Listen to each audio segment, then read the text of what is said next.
वाराणसी की गंगा नदी में अप्रैल महीने में ही रेत के टापू यानी सैंड ड्यून्स उभर आए हैं। ये नज़ारा आमतौर पर मई जून की भीषण गर्मी में देखने को मिलता है, लेकिन इस बार गर्मी ने अप्रैल में ही दस्तक दे दी है। उत्तर प्रदेश के वाराणसी में तापमान लगातार 40 डिग्री सेल्सियस के पार जा रहा है। इस प्रचंड गर्मी का सीधा असर अब गंगा नदी पर साफ दिखाई दे रहा है। गर्मी तो आप देख सकते हैं कि इस वर्ष पिछले वर्ष से ज़्यादा गर्मी पड़ रही है और गंगा में टीले दिखने लगे हैं।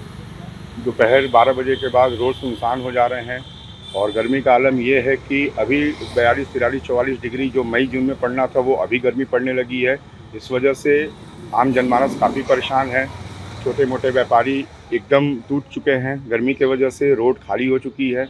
हम लोग तो कोशिश यही है कि जितना से जितना बच सकें गर्मी के प्रभाव से, तो घर का सहारा ले रहे हैं। कार्य हम लोगों के रुके हुए हैं गर्मी की वजह से, इस वजह से थोड़ा सा हम लोगों ने अपने आप को भी परहेज रखा है। बीएचयू के मालवीय गंगा रिसर्च सेंटर के पूर्व प्रोफेसर बीडी त्रिपाठी बताते हैं कि गंगा का जलस्तर लगातार गिर रहा है। जल की मात्रा घटने से उसकी गति कम हो जाती है और इसी कारण नदी के बीचों बीच सिल्ट यानी तलछट जमने लगती है। गंगा की रफ्तार घटने से उसकी डाइल्यूशन कैपेसिटी यानी गंदगी को सोखने और प्राकृतिक रूप से साफ करने की क्षमता भी कम हो रही है। यही नहीं, इस बदलाव का असर गंगा में रहने वाले जीव जंतुओं पर भी पड़ रहा है। देखिए, गंगा में लगातार पानी कम होता चला जा रहा है और पानी के कम होने से उसकी वेलोसिटी कम हो रही है।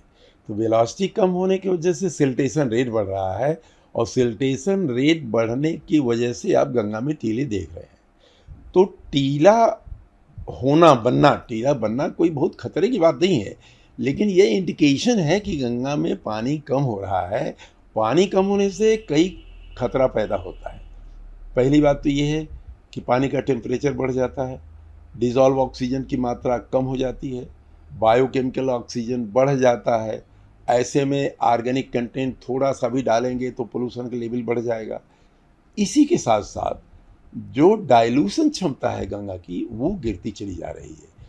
तो ऐसी स्थिति में यदि हम जलीय जीवों को बचाना चाहते हैं, जो पानी में घुलित ऑक्सीजन पर ही उनका जीवन निर्भर करता है और श्वास लेते हैं उसी से, तो यदि पानी ऑक्सीजन की मात्रा 5 मिलीग्राम प्रति लीटर से कम हो गया तो उनके जीवन को खतरा हो जाता है।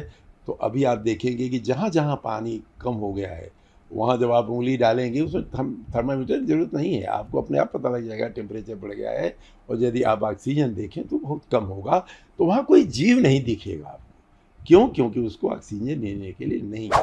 प्रोफेसर त्रिपाठी ने चेतावनी दी है कि रेत के ये टापू भले ही अकेले में खतरा ना हो, लेकिन यह संकेत जरूर है कि जलस्तर गिरता जा रहा है और अगर समय रहते इसे रोका नहीं गया तो आगे हालात और बिगड़ सकते हैं। गंगा सिर्फ एक नदी नहीं, जीवन की धारा है, लेकिन अगर आज हम नहीं जागे तो कल बहुत देर हो जाएगी।